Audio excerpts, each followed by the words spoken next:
Des cris en vain. Le 15 février 2003 ont eu lieu les plus grandes manifestations de tous les temps, organisées par la coalition Arrêtez la guerre. Mais le cri de la population mondiale n'a jamais été entendu avec le respect approprié. À court terme, les médias de masse dans les différents pays n'ont certes pas pu faire autrement que d'informer sur cette grande manifestation mondiale. Mais au lieu d'assumer leur rôle, qui est de montrer au gouvernement récalcitrant cet appel véhément de la population mondiale et d'insister alors sans relâche pour qu'ils obtempèrent à cet appel, au lieu de faire cela, la presse à sensation a rapidement étouffé toute l'énergie enflammée en diffusant immédiatement et en direct sur toutes ses chaînes de télévision des images de la guerre d'Irak qui avaient malgré tout éclaté. C'est donc du cinéma à sensation et de la presse à sensation que tous les médias de masse ont diffusé, au lieu de parler de ce cri du peuple qui devenait de plus en plus fort. C'est précisément de cette manière que la guerre planifiée n'a pas été empêchée et qu'elle n'a pas non plus été stoppée aussitôt après avoir commencé. Les gens endurcis ont pu regarder des bombardements sur l'Irak en restant chez eux, chips et bière à la main, dans leur zone de confort. Et les guerres se succèdent sans qu'on les arrête. C'est pourquoi CLA TV rappelle avec quelle ampleur, il y a 14 ans jour pour jour, les peuples ont donné des ordres à leur politique et particulièrement à l'élite anglo-américaine, et cela en vain. Rien que le 15 février 2003, plus de 30 millions de personnes ont manifesté dans 789 villes et 72 pays contre George Bush et Tony Blair. Actuellement, les mouvements et manifestations contre la guerre auront-ils un plus grand effet face aux provocations récurrentes de l'Occident contre la Russie? Une menace se profile. Sans le soutien ininterrompu et total de tous les mass-médias, cela échouera une fois de plus. Mais il faut que cela devienne possible, car une rupture de digue éventuelle en Ukraine de l'Est pourrait déclencher de nombreuses autres guerres dans toute l'Europe. Car la guerre d'Irak n'était aussi que le prélude pour toutes les guerres qui ont suivi dans les pays de ce qu'on appelle le printemps arabe. Tunisie, Égypte, Algérie, Libye, Yémen, Syrie, etc. Vous aussi, lancez un appel à vos médias de masse pour qu'ils empêchent de telles guerres et qu'ils ne les attisent pas encore plus par de la propagande anti-russe. Lors des manifestations contre la guerre en Irak, des millions de personnes partout dans le monde sont descendues dans la rue. Il s'agissait de la manifestation de masse la plus grande de l'histoire mondiale.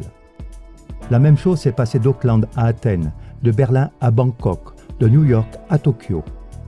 Bref, de l'extrême sud de l'Afrique jusqu'à l'Antarctique. Et ce miracle va se répéter à coup sûr. Voici un souvenir de ce 15 février 2003 légendaire. Les manifestations ont suivi la course du soleil.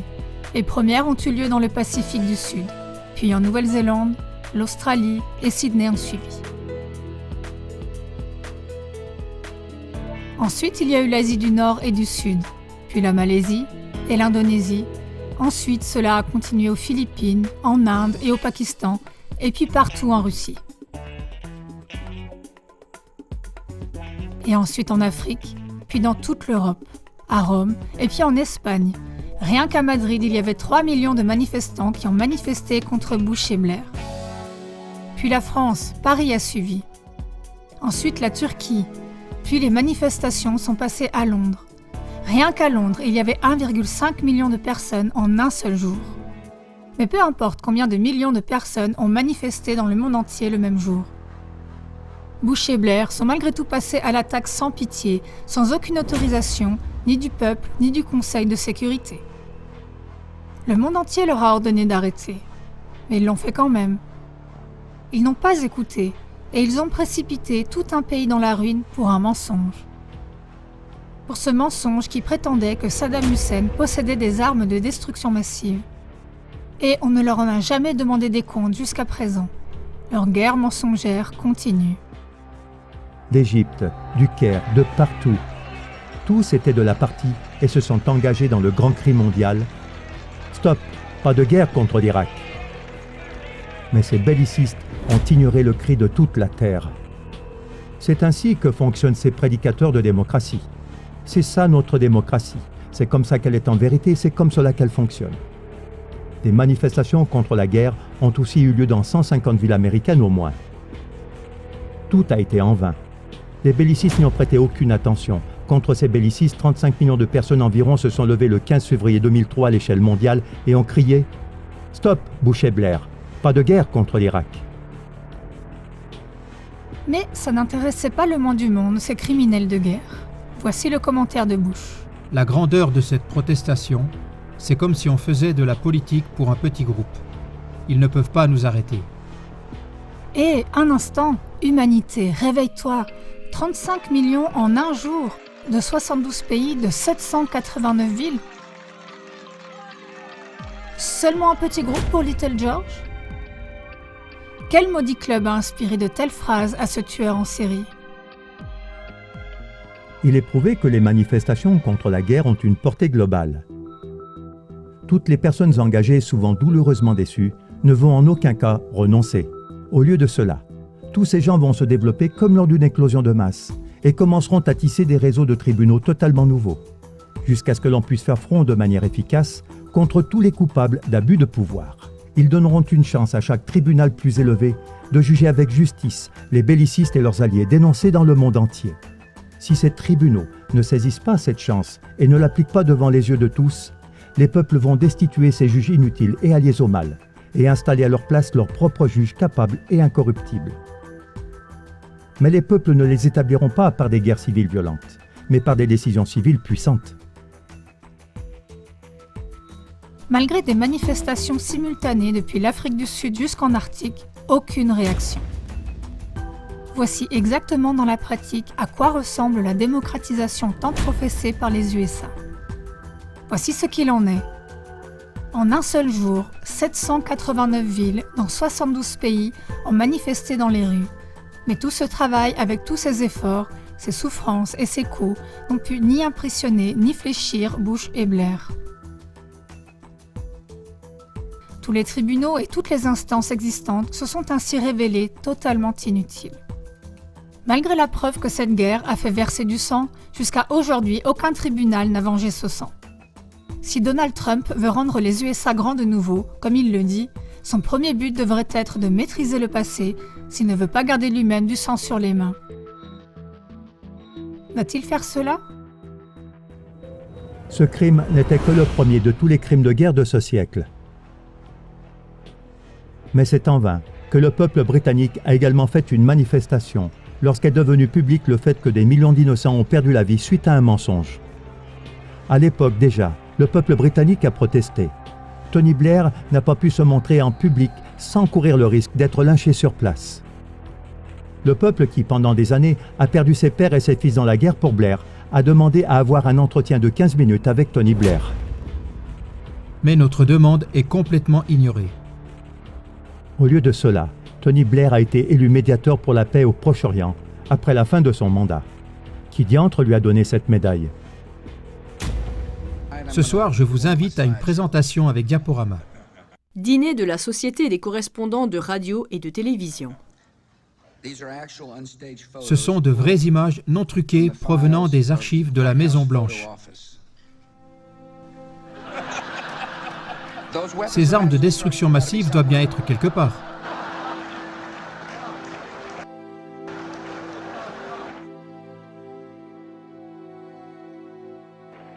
Non, il n'y en a pas.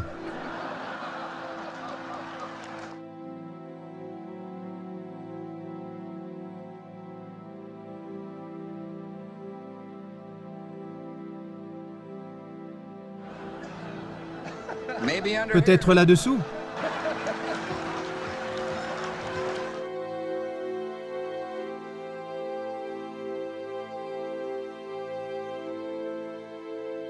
Quel profit les peuples tirent-ils de leur cour de justice?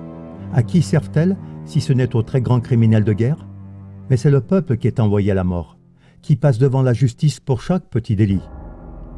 Cette femme a dû rendre des comptes à cause d'une fraude de 1,30 €. Elle a été punie et humiliée en public.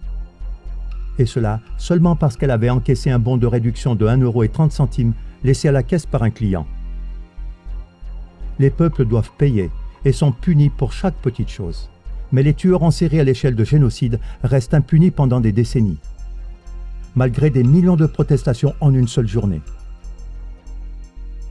C'est pourquoi de plus en plus de réseaux formés par des personnes responsables commencent à analyser les informations des médias et à les enregistrer afin que celles-ci ne soient pas supprimées ou effacées. Pour cette raison, toute censure d'Internet par les bellicistes vient trop tard. Tout comme des oiseaux s'élancent tous ensemble au même moment, sans planification, et savent vers où ils doivent voler, de même, les forces de la nature sont en action depuis quelques années, afin qu'émerge depuis toutes les parties de la Terre une sorte de dictionnaire des bellicistes. Des milliers d'articles opposent ouvertement à ces bellicistes cette nouvelle perspective et ces contre-voix. De manière totalement imprévue, mais néanmoins simultanément, de plus en plus d'informations alternatives se propagent comme dans un réseau, jusqu'à atteindre les journalistes et les rédacteurs responsables, les éditeurs de médias et les politiciens. Comme lors d'une éclosion de masse, ces responsables reçoivent de plus en plus de requêtes officielles leur demandant une rectification, par exemple de rectifier aussi tout ce qui a été passé sous silence. Cet événement spontané fait en sorte que tous ceux qui sont à l'origine de mensonges qui ont poussé à la guerre ne puissent plus invoquer leur ignorance ou de quelconques fausses informations. Ils reçoivent de tous les côtés des informations claires et de toutes parts, leurs réactions seront retenues contre eux. Ces événements naturels qui sont en train de se produire rendent un oubli ultérieur impossible. Progressivement, des journalistes du mainstream sont informés de tous les côtés que leur comportement journalistique sera utilisé contre eux dans des procédures juridiques. Car il est certain que le moment viendra où de nouveaux tribunaux convoqués par le peuple puniront conformément à la législation toutes ces informations consciemment faussées, ces malversations et ces omissions. Le fait que le 15 février 2003, plus de 30 millions de personnes se sont levées le même jour comme une éclosion de masse pour manifester dans 789 villes et 72 pays prouve que de tels phénomènes de masse vont se reproduire. Ils vont s'imposer inexorablement et de manière surnaturelle comme à travers un réseau, jusqu'à ce que tout incendie criminel médiatique qui sert à la préparation de guerre soit puni à un moment donné par les tribunaux pour crimes de guerre qui fonctionneront différemment. Si tous ceux qui travaillent pour le mainstream ne reviennent pas à leurs responsabilités en tant que quatrième pouvoir public et n'investissent pas toute leur énergie pour mettre à la lumière les machinations corrompues et les actions des gouvernements bellicistes et pour les punir, alors ils devront répondre de leurs actions devant ces tribunaux à venir comme étant eux-mêmes des complices et des criminels de guerre. Tous ces développements ne sont que la suite logique et très importante d'un point de vue juridique du réveil décrit précédemment. Le but est que non seulement toutes ces personnes trompées, mais aussi ces auteurs intentionnels, soient encouragés à changer leur façon de penser. Résumé.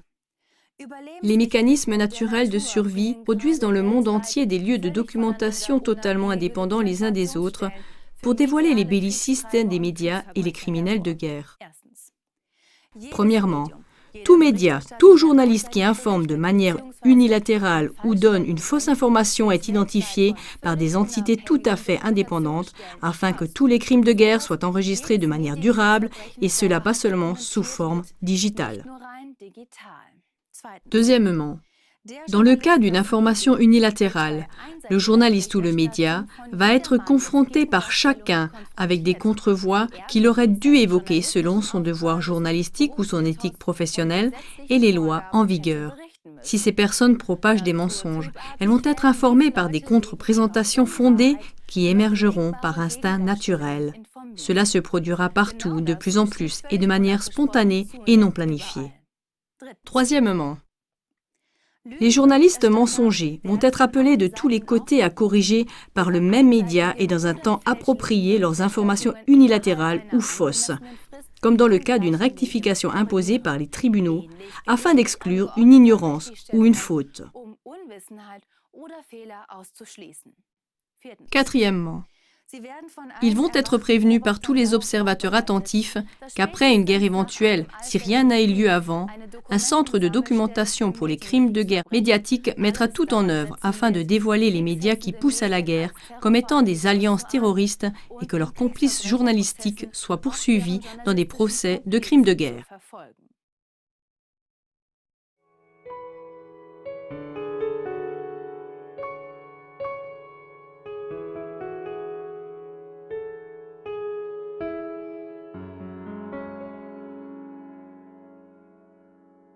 Seit Jahrzehnten gehen Kriege übers Land und immer wieder unter falschem Vorwand. Wie viele Menschenleben aufs Spiel gesetzt, durch Medienlügen aufgestachelt, aufgehetzt. Wir wollen keinen Krieg, stimmen wir auf, dass es diesen nicht mehr gibt. Völker Europas verweigern diesen Krieg, in dem es nur Verlierer gibt und keiner siegt. Wir wollen keinen Krieg, stimmen wir auf, dass es diesen nicht mehr gibt. Völker Europas verweigern diesen Krieg, in dem es nur Verlierer gibt und keiner siegt.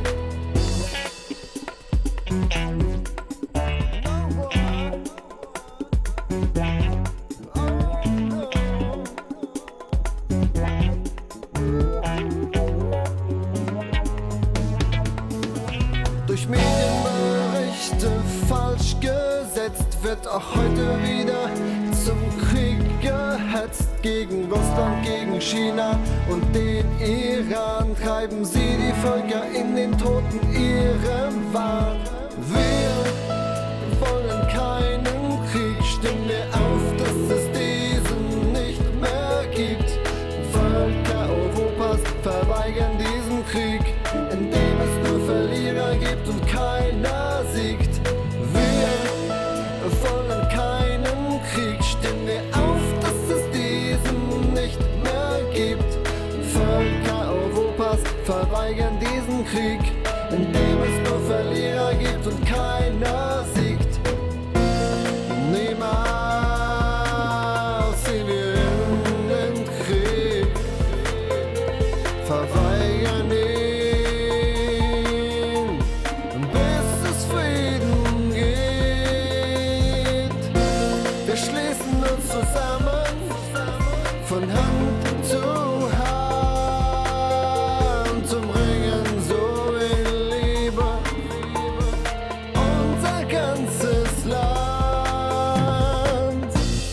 Niemals ziehen wir in den Krieg, verweigern ihn, bis es Frieden gibt. Wir schließen uns zusammen, von Hand zu Hand, umringen so in Liebe unser ganzes Land.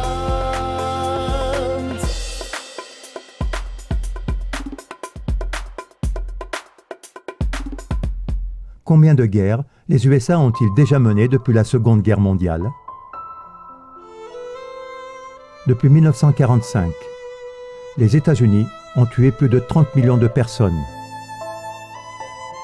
Aucun pays sur Terre n'a un bilan aussi sanglant que les États-Unis. Dans 201 conflits depuis 1945, le régime des USA a fait tuer pour ses propres intérêts géopolitiques plus de 30 millions de personnes. L'histoire des USA a été écrite avec du sang, surtout du sang étranger. Il en est pour preuve le simple fait que les États-Unis ont été un pays en guerre pendant 222 ans, depuis leur constitution en 1776. Sur les 239 années depuis leur constitution, cela représente presque 93%. Les opérations de la CIA, comme par exemple le Printemps arabe et d'autres guerres masquées, ne font pas partie de la liste ci-dessus.